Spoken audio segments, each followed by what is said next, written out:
Hola compañeros, el día de hoy vamos a presentar las alteraciones de sodio. Mi nombre es Diana y estoy cursando médica quirúrgica con el doctor Ramos. Bueno, empezamos. Vamos a empezar de lleno a todo lo que son las alteraciones del sodio, empezando con la hiponatremia y después con la hipernatremia.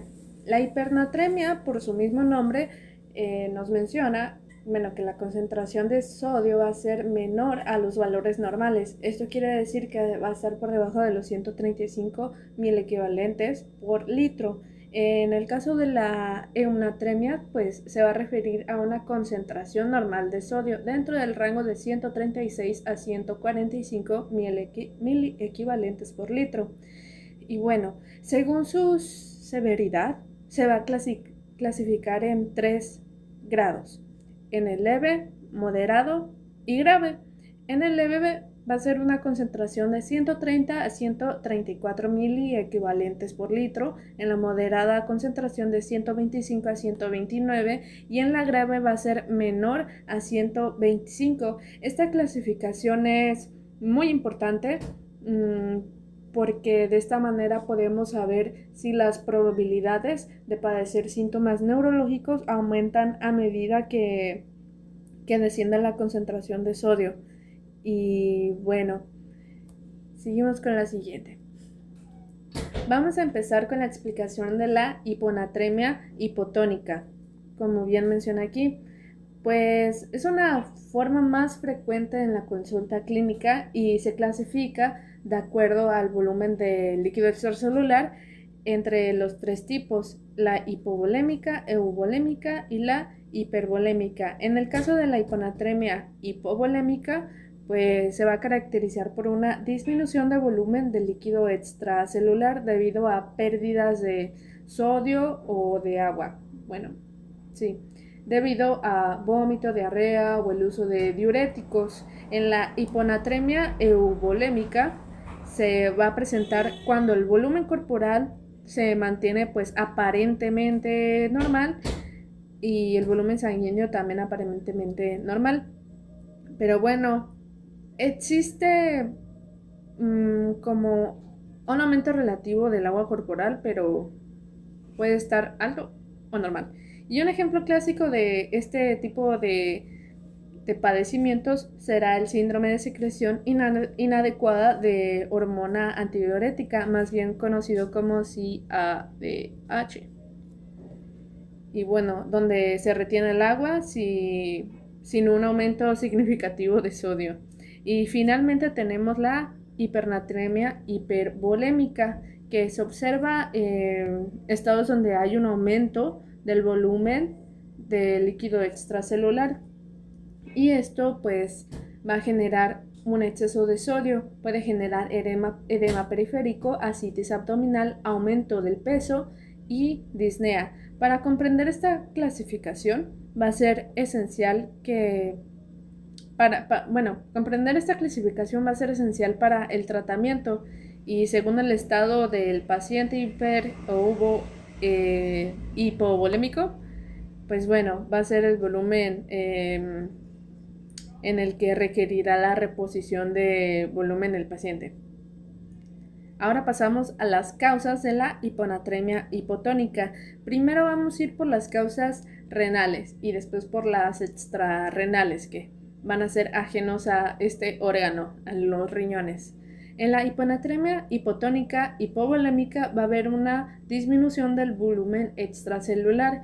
Entre sus causas de este padecimiento se puede encontrar la insuficiencia renal aguda o crónica con alta producción de orina, o sea, poliuria, diuréticos o deficiencia de mineralocorticoides, como por ejemplo la enfermedad de Addison.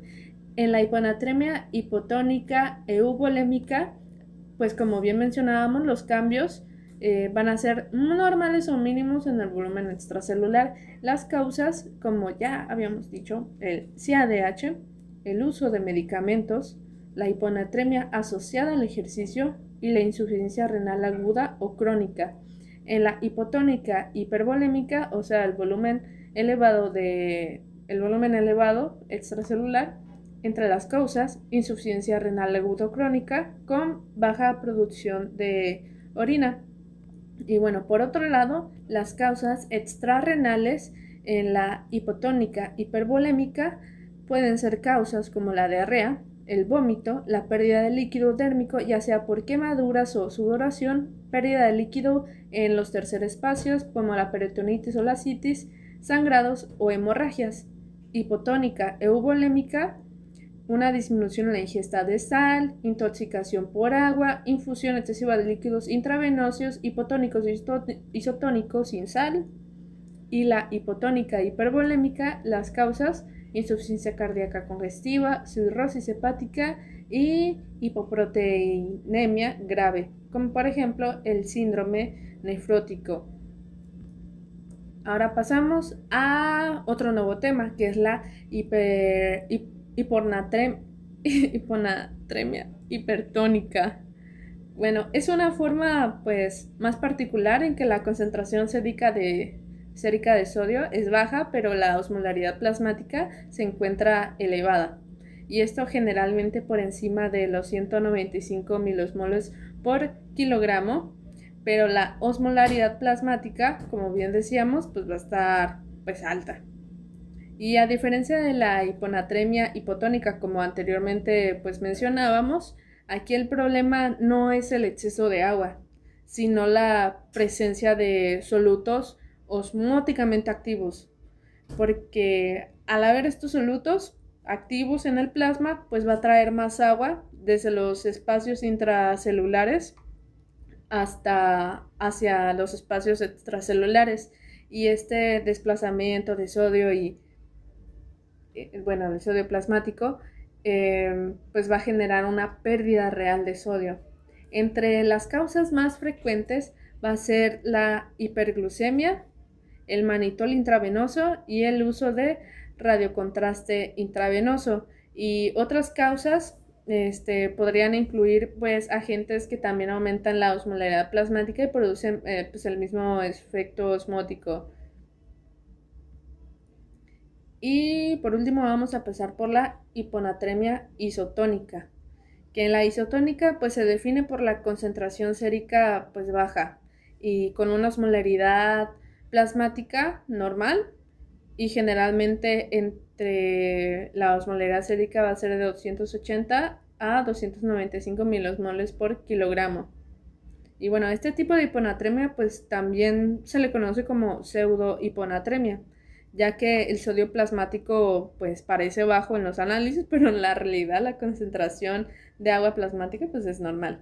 Entre las causas principales va a ser el síndrome de resección transuretral de la próstata y la pseudohiponatremia, y las características clínicas van a ser una pancreatitis, cetoacidosis diabética, ictericia obstructiva o en los criterios de Kraft en el mieloma múltiple.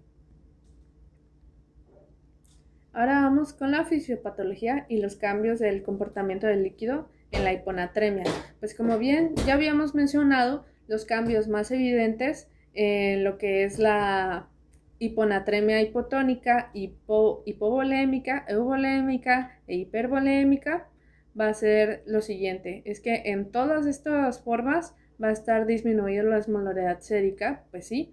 En la hipovolémica va a estar disminuido el agua corporal y muy disminuido el sodio corporal total. En la euvolémica aumentado el agua corporal y disminuido normal el sodio corporal. En la hipervolémica va a estar muy aumentado y aumentado en el caso del agua y del sodio. Y la hiponatremia isotónica, la osmolaridad sérica va a ser normal, agua corporal aumentada y sodio corporal normal. Hiponatremia hipertónica, osmolaridad sérica aumentada, agua corporal disminuida y sodio corporal pues normal. Entre las características clínicas de la hiponatremia pues se van a ver pues va a depender principalmente de los factores de nivel sérico. Por ejemplo, van a haber síntomas leves, dependiendo de si se trata de una concentración de 130 a 135 miliequivalentes, síntomas moderados y síntomas graves. En los casos leves, allí, como bien habíamos dicho, en las concentraciones 130 a 135, los síntomas pueden ser o mínimos o incluso no pueden aparecer síntomas. Algunos pacientes van a presentar malestar general, cefalea leve o dificultad para la concentración. Cuando se trata de una hiponatremia moderada, los niveles van a estar entre 120 130 mil equivalentes y van a comenzar a aparecer ahora sí los síntomas neurológicos, como la náusea, vómito, confusión, desorientación y bradipsiquia. Estos síntomas reflejan pues el edema cerebral que ha causado el desplazamiento de agua hacia el interior de las células que se encuentran en los compartimientos dentro del cerebro.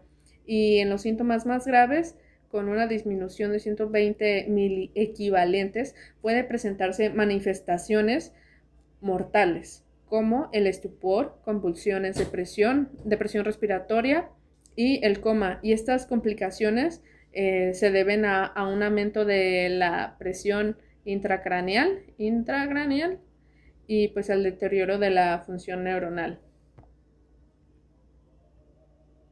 Ahora vamos con el diagnóstico y el tratamiento. Primero vamos con el manejo de la hiponatremia.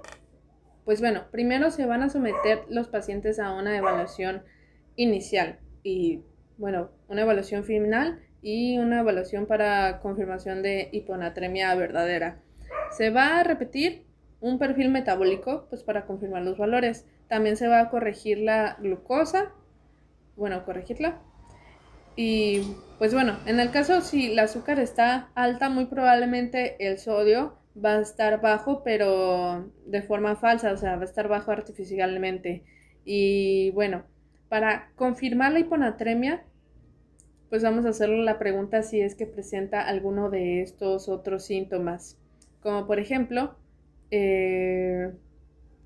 si presenta síntomas graves, como por ejemplo la convulsión o el coma o patologías intracraneales.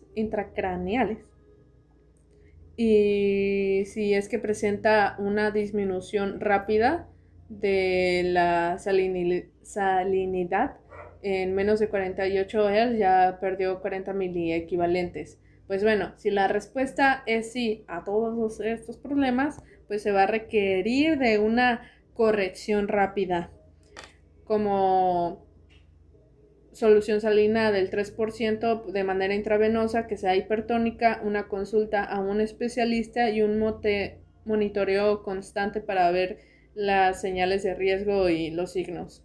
Y bueno, si la respuesta es no a todas estas patologías, se procede a investigar la causa para evitar la sobrecorrección. Y bueno, basándonos en la hipotónica, isotónica o hipertónica, basados en las concentraciones osmolares, por ejemplo, en la isotónica y la hipertónica, generalmente se basa por errores de laboratorios o incluso puede ser causado por sustancias de la sangre, como la glucosa o el manitol. Para ello hay que identificar un tratamiento y pues corregir este problema. Pero en el caso de que se trate de una hiponatremia hipotónica, aquí ya es diferente, porque se van a evaluar pues cuánto agua tiene el paciente en el cuerpo.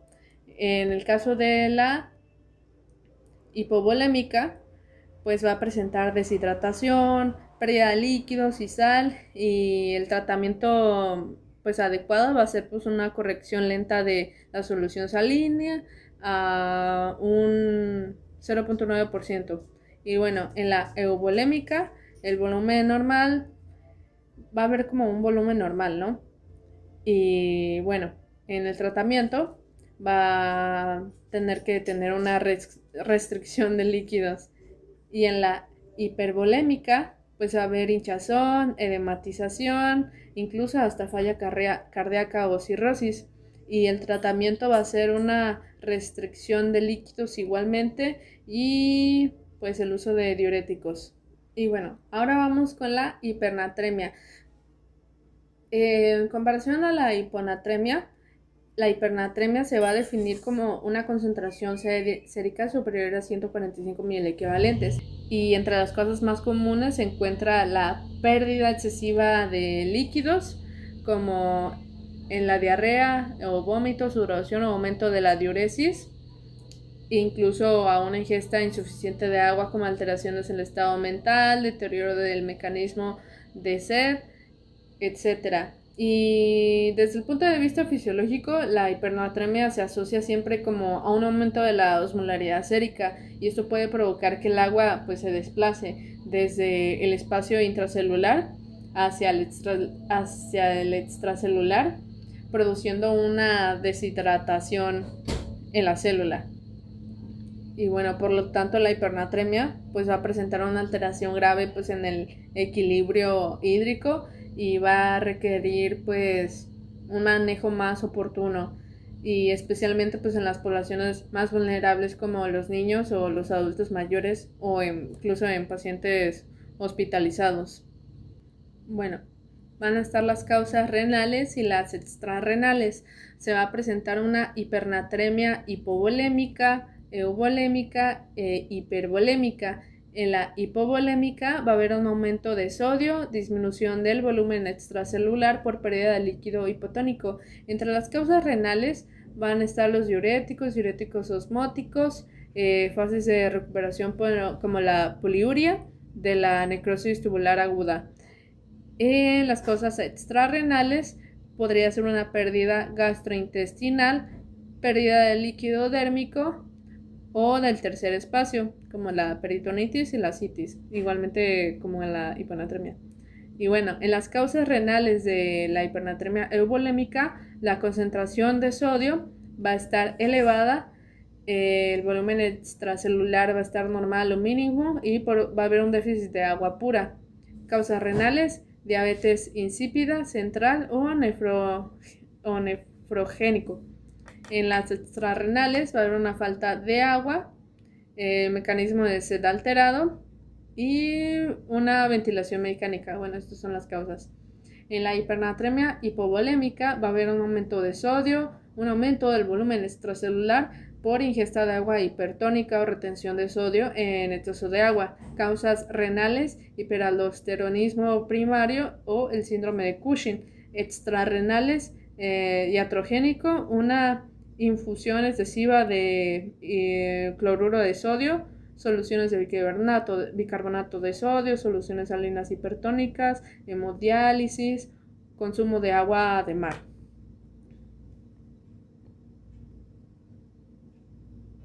Y ahora sí, hablando fisiopatológicamente o las diferencias entre la hipovolémica, volémica e hipervolémica, el agua corporal generalmente va a estar disminuido a comparación de la hipovolémica, va a estar muy disminuida. El sodio corporal total aquí va a cambiar. La hipovolémica, el sodio corporal va a estar disminuida, la euvolémica normal, hipervolémica muy aumentada, y estas serían las diferencias en los cambios en los compartimientos de flujo. En la hipernatremia crónica va a tener una duración mayor a 148 horas, y en la hipernatremia crónica pues va a ser menor a 48 horas después del inicio de los síntomas. Entre los síntomas más comunes en la hipernatremia crónica va a ser pues a menudo asintomático o inespecífico, con síntomas muy leves y comúnmente con signos de deshidratación y muy rara vez irritabilidad, anorexia, náuseas, debilidad o estado mental muy alterado. Y en la hipernatremia aguda, los síntomas se van a clasificar en leves, moderados y graves. En los síntomas leves, generalmente va a haber una deshidratación o disminución de la salivación, membranas mucosas y piel secas. Síntomas moderados: confusión, irritabilidad o inquietud, letargo, debilidad muscular e hiporreflexia. Síntomas graves: déficit neurológicos focales, convulsiones, conciencia alterada, estupor o incluso puede llegar al coma. Y pues ya, en resumen, en la hipernatremia crónica, pues los síntomas suelen ser más leves o inespecíficos, ya que el cerebro va a desarrollar mecanismos de adaptación osmótica mediante la acumulación de osmoles, pues para reducir así la pérdida de agua. Ahora vamos con el diagnóstico de la hipernatremia. Esto va a diferenciar si es que se trata de una hipernatremia y es una hipernatremia iatrogénica o por una ingesta. En el caso de la ingesta, probablemente se deba a una ingesta excesiva de sal o administración de soluciones salinas hipertónicas. Se trata de una hipernatremia por ganancia de sodio. El paciente generalmente se va a encontrar en un estado con hipervolemia. Y en el caso de que no haya antecedentes de ingesta excesiva de sal, muy probablemente se trate de una hipernatremia por pérdida de agua y el paciente generalmente se encuentra en un estado de euvolemia o hipovolemia. Y aquí vamos a pasar a la evaluación de la diuresis. En el caso de la oliguria, el paciente va a orinar poco y la osmolaridad urinaria pues se va a encontrar al máximo. El riñón va a funcionar bien, pero el problema principal va a ser la pérdida extrarrenal de agua, como puede ocurrir en la piel o en el tracto digestivo. Y en el caso de la poliuria, el paciente va a orinar pues va a orinar en exceso y aún así el sodio lo va a tener alto. Y el problema aquí de la poliuria ya se trata en el mecanismo, o sea, va a haber un problema en el mecanismo de la concentración de orina. Y pues bueno, aquí se va a diferenciar entre la diuresis acuosa y la osmótica. Osmótica. Muy bien. En el caso de la acuosa, la osmolaridad pues va a estar disminuido por debajo de los 250 miliosmoles. Y pues vamos a evaluar la respuesta de la vasopresina y la respuesta de la desmopresina para ver si es que se trata de una diabetes insípida central, de una vasopresina circulante o una diabetes insípida nefrótica. Y en el caso de que el sodio fuera más bajo, pensaríamos de una polidipsia primaria. Y ahora pasamos a la osmolaridad por encima de los 250 miliosmoles, que se trata de una diuresis osmótica. Nos hacemos la pregunta, si es que tiene la glucemia urea plasmática elevada o ha recibido otros osmoles orgánicos. En el caso de que la respuesta sea no, nos hacemos pues otra pregunta, si tiene una excreción alta de electrolitos. En el caso de que sea la respuesta sí, vamos a identificar si ha recibido infusiones con cloruro de sodio, trastornos de piel y sal o diuréticos. Y en el caso de que la respuesta sea no, vamos a investigar si se trata de una diuresis acuosa intermitente o haya defectos en el riñón o si hay ingesta de manitol. Y bueno, regresando a la pregunta principal, si tiene la glucemia urea plasmática elevada o ha recibido otros osmoles orgánicos, si la respuesta es sí, probablemente se trata de una glucemia, urea, manitol o osmole. Y ahora vamos con el tratamiento de la hipernatremia. El tratamiento se va a dictar pues según el volumen, el estado del volumen del paciente pues para evitar daños neurológicos. En el caso de a pacientes con hipovolemia, la prioridad va a ser corregir el déficit de volumen administrando solución salina de 9.5% hasta mejorar la hipovolemia y tratar las causas subyacentes. Como segundo paso es corregir el déficit de agua con soluciones hipotónicas o glucosado del 5% o administración de agua oral. En el caso de pacientes con euvolemia, en la fase aguda vamos a calcular el déficit de agua y si se repone con agua oral o con suelo glucosado del 5% o una administración de suero hiposalino. En el caso de diabetes insípida con pérdidas importantes, vamos a añadir desmopresina de 5 unidades cada 6 horas. Y pues bueno, para el tratamiento a largo plazo de la diabetes insípida central, vamos a utilizar fármacos como la desmopresina, ya sea de forma intranasal u oral, y la carbamapecina. Y en el caso de la diabetes insípida nefrótica, se enfoca en tratar la causa base. Eso es lo primero que vamos a hacer. Y bueno, se va a llevar a cabo una dieta baja en sal y proteínas y diuréticos específicos. En el caso de pacientes con hipervolemia, el objetivo va a ser eliminar la sobrecarga de sodio y se debe discontinuar el aporte de sodio, usar diuréticos como la furosemida o en casos graves se va a recomendar una hemodiálisis. Y bueno, esto es todo y gracias por su atención.